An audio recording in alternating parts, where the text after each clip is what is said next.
Assalamualaikum warahmatullahi wabarakatuh. Selamat pagi, siang, sore, malam. Perkenalkan, nama saya Muhammad Jaki Rizkiansyah. Saya di sini akan menjelaskan tentang Kerajaan Mataram kuno. Nah, untuk alurnya saya akan menjelaskan mulai dari latar belakang, lalu ke pemerintahan, lalu ke kehidupan yang meliputi kehidupan sosial, ekonomi, budaya, dan agama. Selanjutnya ke peninggalan seperti prasasti dan candi-candi, dan selanjutnya ke atau bagian terakhir kondisi kerajaan. Untuk kondisi kerajaan saya hanya akan menjelaskan tentang masa kejayaan dan masa kemunduran. Nah, langsung saja kita ke bagian yang pertama yaitu latar belakang kerajaan Mataram kuno. Nah, eh, di sini ada dua gambar ya teman-teman, ada letak dan dinasti. Saya akan menjelaskannya mulai dari letak. Nah, kerajaan Mataram kuno. Kenapa disebut Mataram kuno?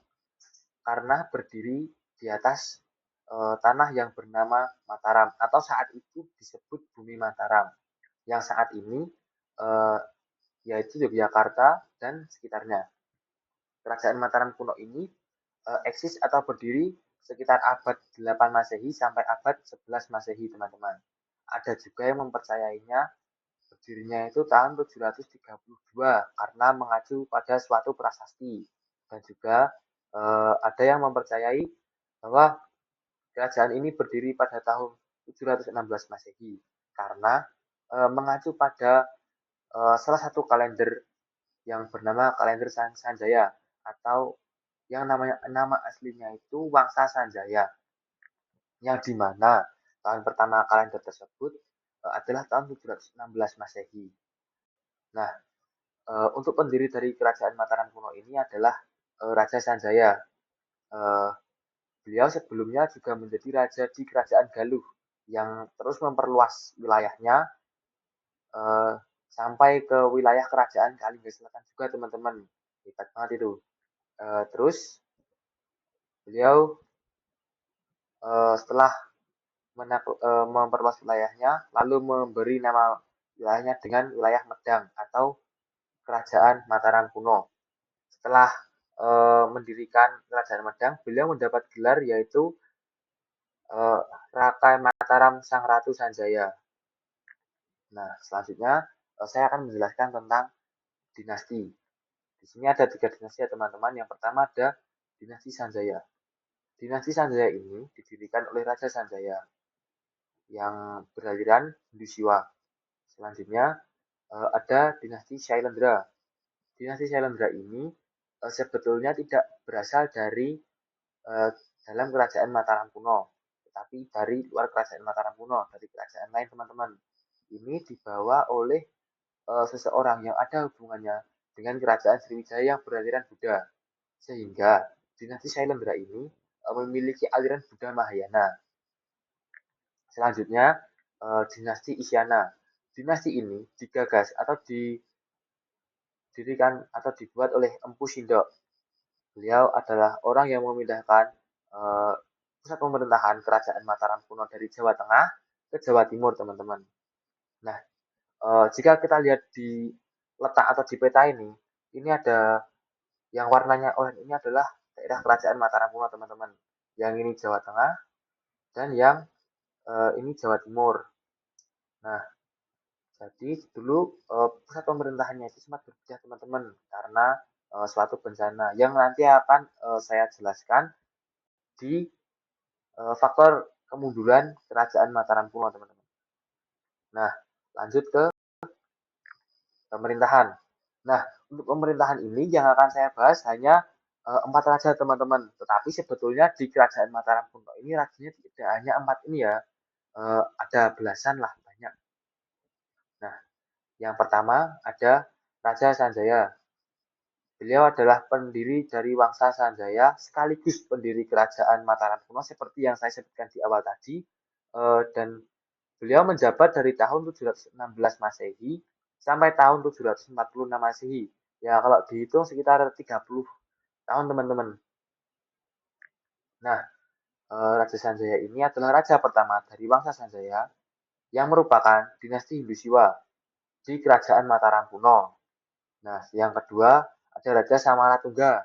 Beliau adalah raja pertama dari Wangsa Shailendra yang menjabat pada tahun 800, mohon maaf teman-teman, dari tahun 812 Masehi sampai tahun 832 Masehi. Ya, sekitar 20 tahun lah. Nah, berasal dari Wangsa Shailendra, dinasti yang beragama Buddha Mahayana dan berkuasa di Mataram kuno setelah Wangsa Sanjaya sempat melemah. Nah, selanjutnya ada Rakai Pikatan. Beliau berkuasa pada tahun 840 Masehi sampai tahun 856 Masehi. Berasal dari Wangsa Sanjaya yang berarti beliau beraliran Hindu Siwa. Nah, pada masa pemerintahan Rakai Pikatan ini juga didirikan Candi Prambanan, teman-teman. Nah, selanjutnya ada Dyah Balitung. Beliau berkuasa dari tahun 898 Masehi sampai tahun 910 Masehi. Salah satu raja paling kuat dari Wangsa Sanjaya. Itu bukan tanpa alasan, teman-teman. Itu karena beliau memimpin ekspansi wilayah Mataram dan memperkuat administrasi kerajaan juga. Nah, beliau juga meninggalkan prasasti Mantiasih tahun 907 Masehi yang mencatat daftar raja-raja sebelumnya. Yang nanti prasasti Mantiasih ini akan kita bahas di bagian peninggalan, teman-teman. Nah, selanjutnya yang kita bahas adalah kehidupan. Seperti yang saya sebutkan di awal tadi, saya ada 4 ya teman-teman yang akan saya bahas, yaitu sosial, ekonomi, agama, dan budaya. Nah, yang pertama akan saya bahas adalah kehidupan sosial, teman-teman. Kehidupan sosial masyarakat pada masa kerajaan Mataram kuno terbagi dalam strata sosial dengan raja dan keluarganya di puncak, diikuti oleh kaum bangsawan, pendeta, prajurit, petani, dan rakyat biasa. Nah, kehidupan sosial masyarakat Mataram kuno ini diatur oleh ajaran agama Hindu Buddha, teman-teman. Kalau menurut saya sih lebih ke Hindu ya, teman-teman. Dengan ini dibuktikan dengan banyak candi sebagai tempat ibadah dan pusat keagamaannya. Nah, untuk selanjutnya ada ekonomi. Mata pencaharian utama pada masa kerajaan Mataram kuno ini, teman-teman, adalah dengan bertani. Nah, terutama padi, karena wilayah Mataram kuno subur dan memiliki banyak sungai.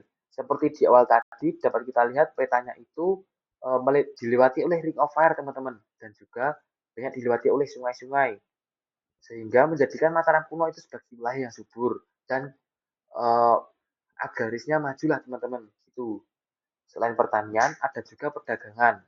Terus selain pertanian tuh, jadi perdagangan ini nggak kalah maju sama pertaniannya, teman-teman, atau agrarisnya. Mataram kuno sering berdagang dengan India dan Cina. Meskipun fokus pada agraris, tapi tidak dapat tidak dapat kita pungkiri bahwa perdagangannya maju. Dapat kita lihat dari banyak sumber-sumber atau uh, ya sumber-sumber yang mengatakan bahwa kerajaan Mataram kuno ini memiliki banyak relasi sampai ke Kamboja, ke Afrika Selatan, dan ya banyaklah. Selanjutnya adalah kehidupan agama.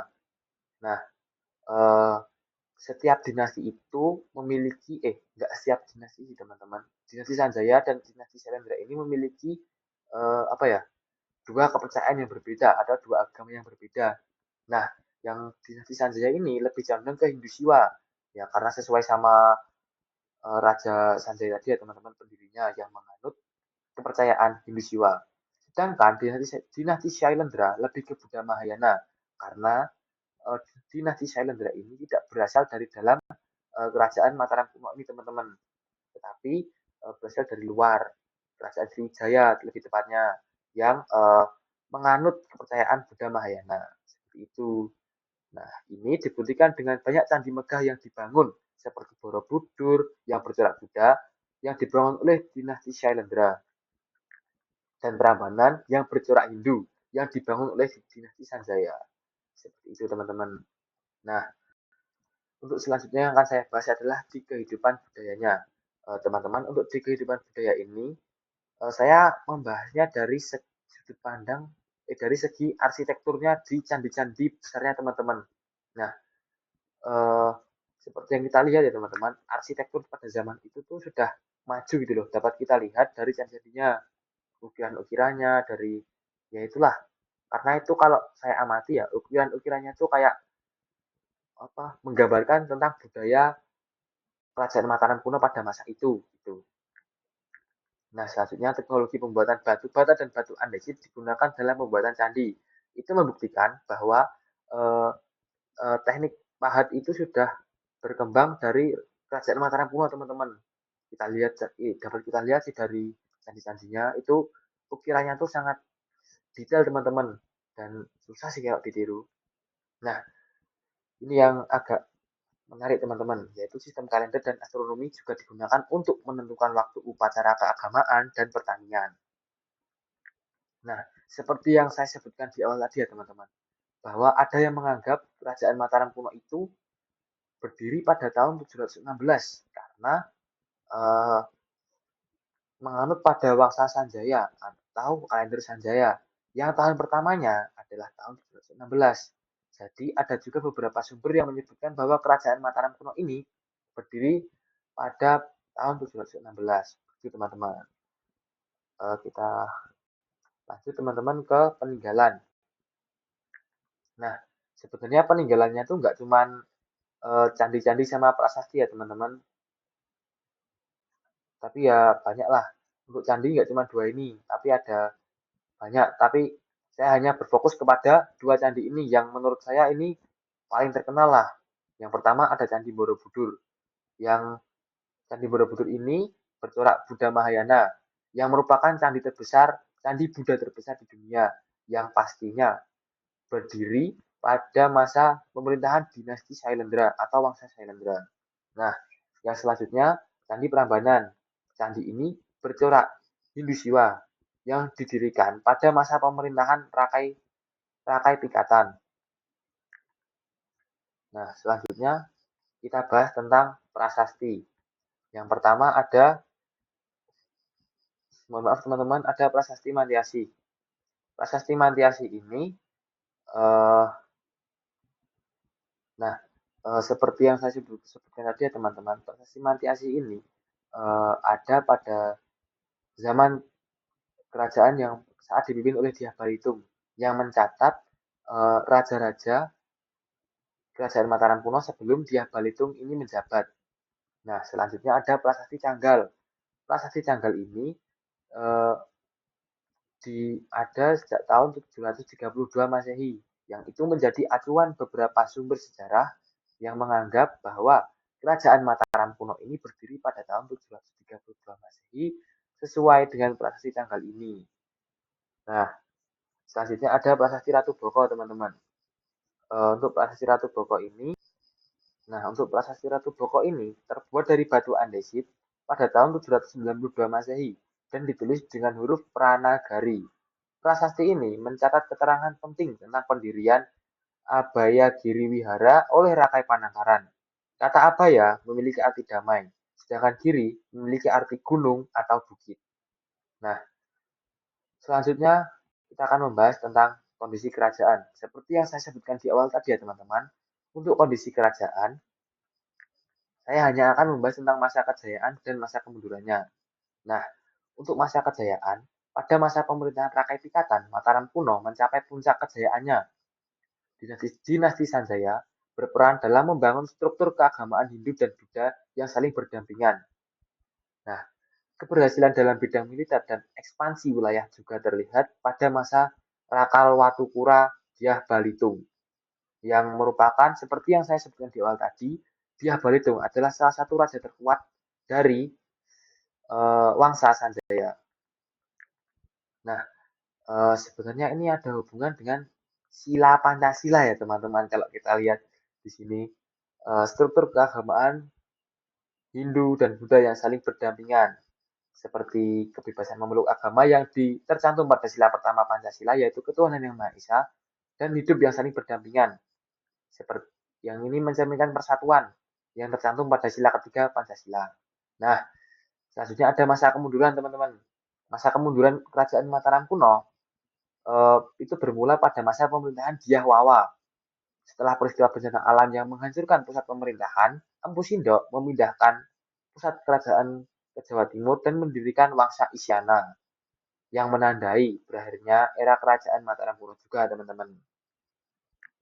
Nah, untuk teman-teman pembahasan kerajaan Mataram Kuno sudah selesai, teman-teman. Untuk sumber-sumber dari apa sumber yang saya ambil untuk menjelaskan tadi dari YouTube ya, teman-teman, karena menurut saya lebih mudah diolah, tidak seperti di artikel yang masih apa ya, kayak masih acak gitu, susah buat diolah.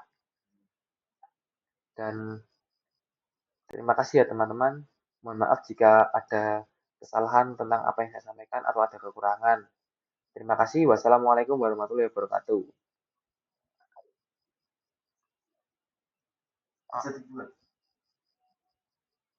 Ini di benjolan akhir rekaman.